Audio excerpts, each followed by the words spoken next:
Wait. Right, so you can do Hello, and thank can bring depression and mental health issues. So we discuss about anything. And last time, what we for the past 2 weeks, we've been talking about depression. If you have missed any of the discussion we've had, please go back on the previous week so that you get to understand about depression, how we can deal with it.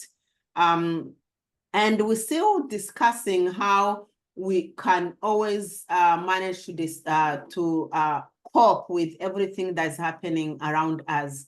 So on today's topic, or in today's discussion, we're going to talk about different ways we can cope with depression. So I would like to invite Ristra to tell us how we can help ourselves. Okay, so the first topic, we have 3 topics for you this evening that we're going to discuss. The first one is self-love. And the reason why this is important, because when you love yourself, then can you be depressed? I don't think so. No. So therefore, we need to love ourselves first so that we can cope with anything that comes our way. Very true. The next thing we're going to talk about is humor. And laughter, as we know, is very important. And the third thing is gratitude. And it's about being thankful for everything. So now we're going to get into the discussion. So the first one is self-love. So what was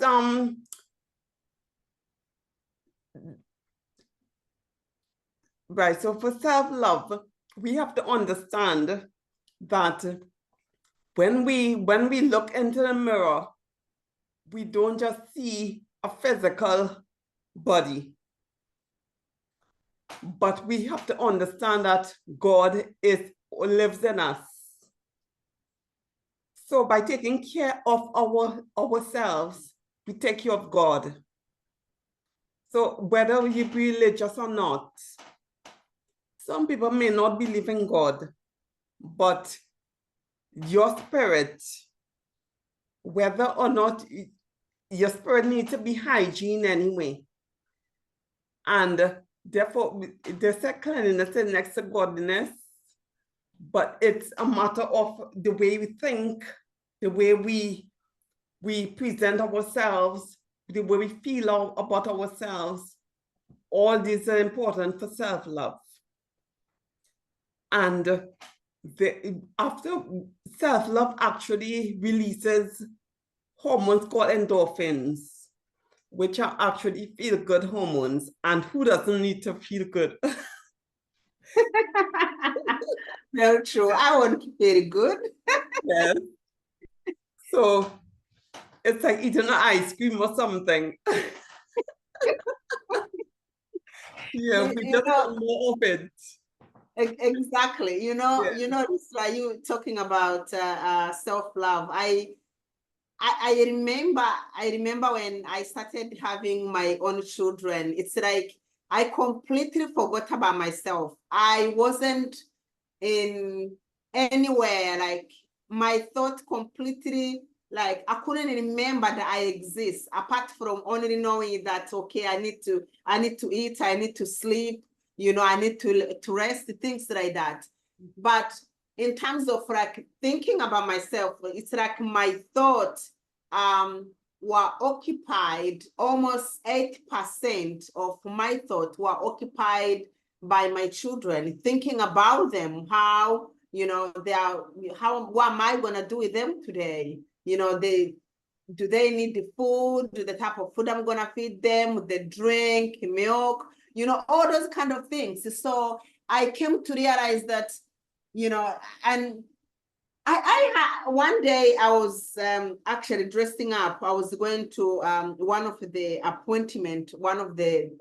hospital appointment, and I just dressed up, put on anything. I dressed my children very smart, and on my way going, I was like, oh my God, I wasn't looking like this when I was the girl. When I didn't have children, I could just do makeup and, make sure the clothes I'm putting on really good matching, shoes, bag, everything.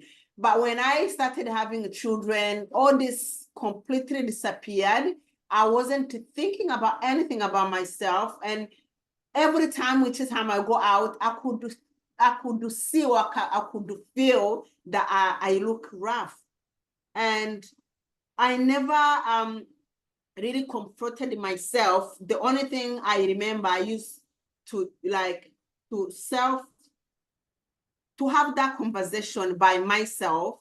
I was like, okay, I've got children, I need to look after children, and then let them grow up a little bit, and then I'll look after myself. I think most of us go through that phase where you like much more focusing on caring of someone else, and then you forget about yourself, which is really important. You are more important than you think. Yeah, because that reminds me when we're on a plane and they talk about the oxygen mask falling down if the plane goes at the wrong altitude. It always says put your mask on first before helping anybody else. So if you have a baby, the first thought will be on the baby, but because they said you have to sort yourself out first, then you will put on your mask first, because if you die, then the baby will die too. There's no way the baby can put on the mask. Yeah. So therefore, it is important that we take care of ourselves before we focus on other people. So you're quite right about that. Yeah, and then even another thing I could add is that when you tend to omit yourself and you don't think about yourself, you are thinking that you're offering the maximum support to either is your husband or your children or your loved one. You feel like you're offering them all this much support, and you feel like it's very satisfying them. Of course, they will be satisfied, and you will feel like, yeah, I'm satisfied. But when you sit down by yourself, you will realize that there is a huge gap on what you are doing, and you actually you feel like, should I stop or should I continue? But because you feel like you've started doing something, you always want to see it finished.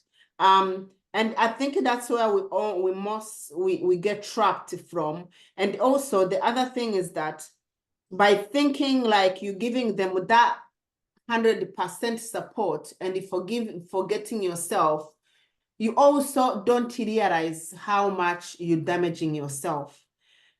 Because how about really giving that much sacrifice and you end up becoming sick through giving that much sacrifice? So who is going to suffer in the middle? So if you become sick, now who's going to look after these people? So it must be, I'm not saying that we shouldn't support people around us, but we should make sure that we are 100% happy inside and outside before we can actually offer support to somebody else. Yeah, because how could you make people happy if you're not happy? How could you give to some people what you haven't got? To me, it doesn't make much sense. Because in order to make others happy, you have to have happiness. You have to know what it's like to be happy. So therefore, we need to fix ourselves first, and then we can fix other people. Very true. Because I remember when I came to realize that I should actually have been number one before I could support anyone else. I realized when I was supporting my children, it was I was feeling satisfied, but I wasn't happy at all. Because each time I go out, my nails are not done, my, the way I dress, I'm not feeling satisfied. And the day I realized that I needed to look after myself first and then my children second, I was the happiest person ever.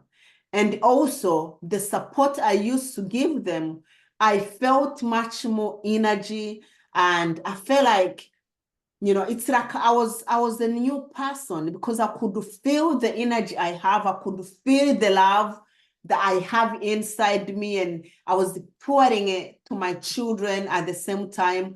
It's just beautiful feeling to look after yourself first, and then you look after another person next. So you're the number one first. I really want to emphasize that. Make sure that in everything you do, either your husband, your children, your baby, your newborn, you are number one to feel satisfied before you can offer anything. Otherwise, you will be damaging yourself internally. And in the long run, you will realize the damage you have already made. Yes, because, okay, one thing I do not agree with is that some men think that their wives are not doing enough for them. The man is working, the woman is working, and when she gets home, she still has to take care of the food and get the kids school uniform ready and everything, do the laundry, and he's just probably sitting down watching TV after work because he's so tired. And then afterwards, he wants some sex. And then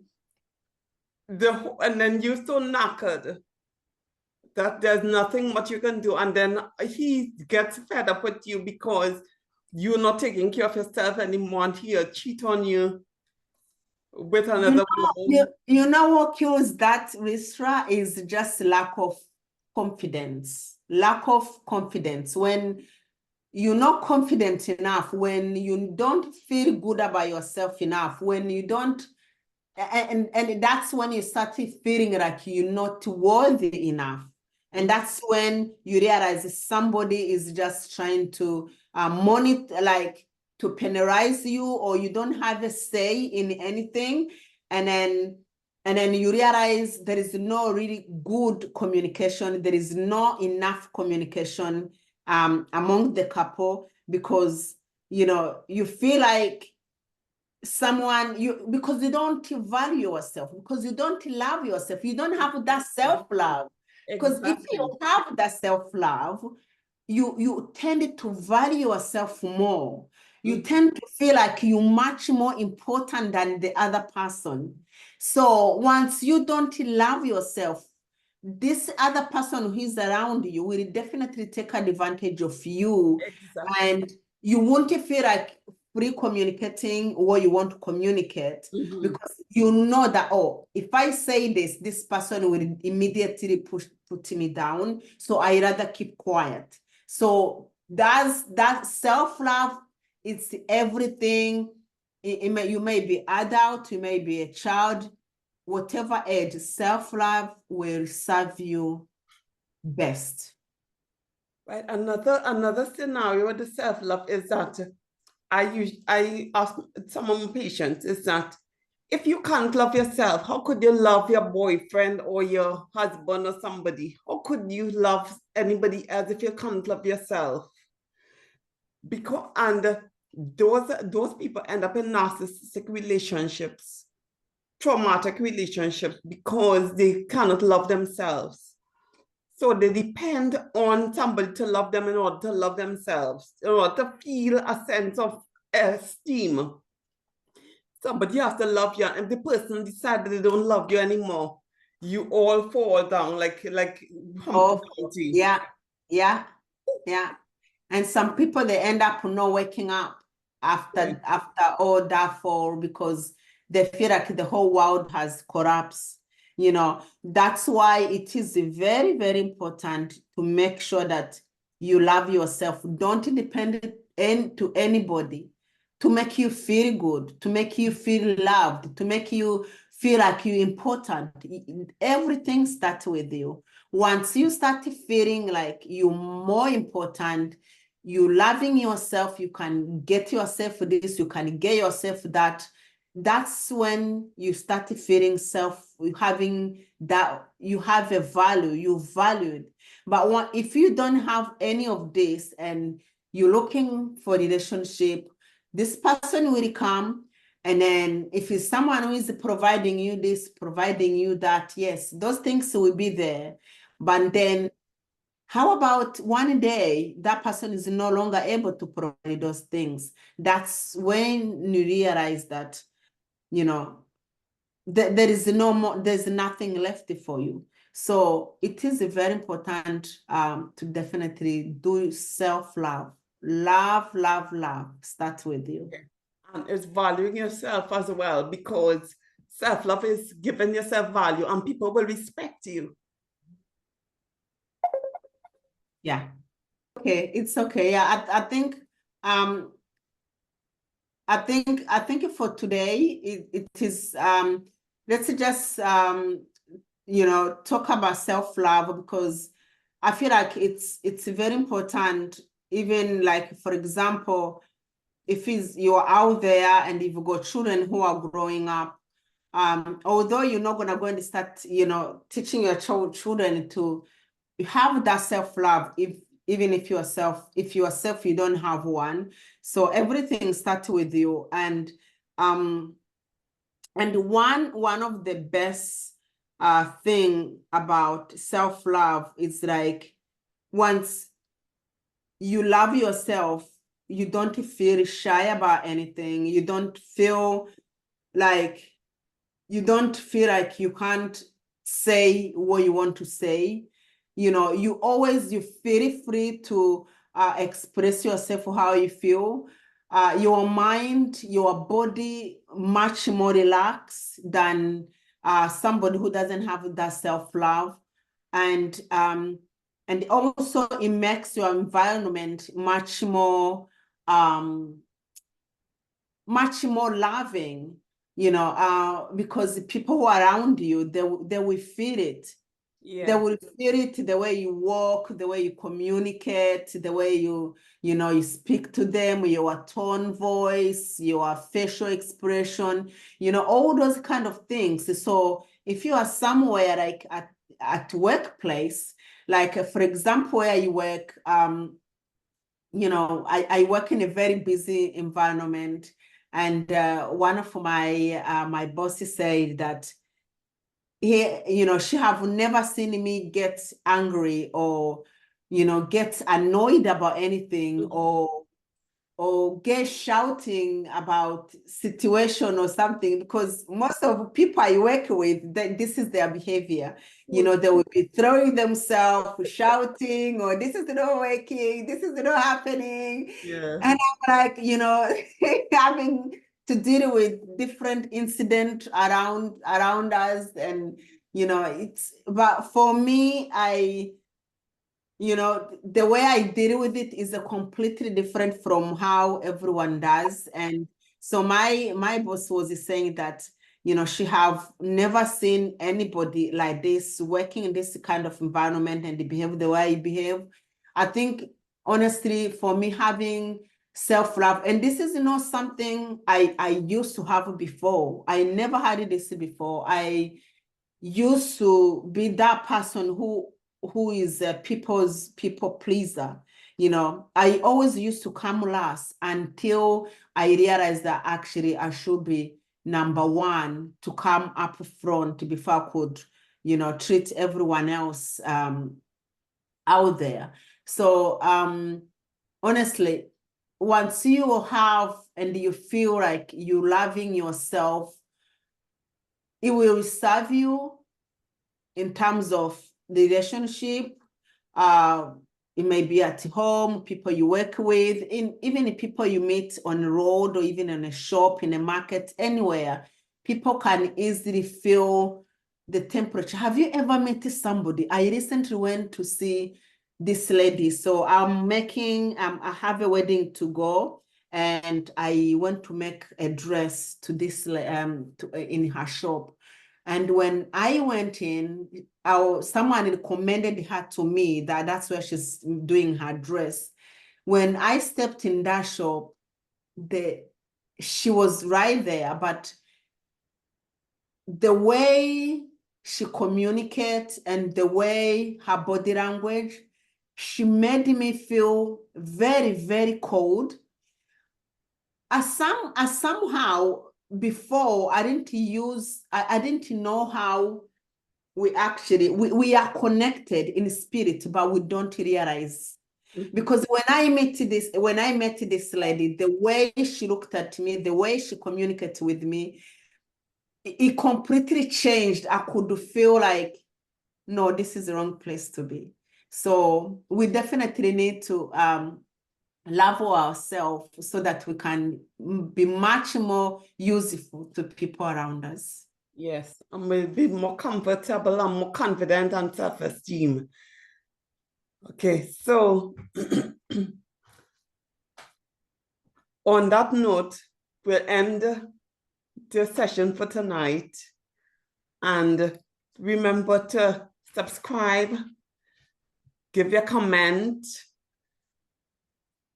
click the notification bell, and share this video.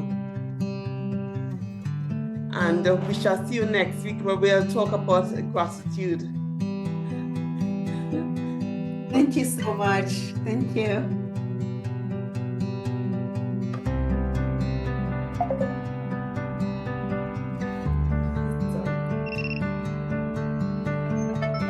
So,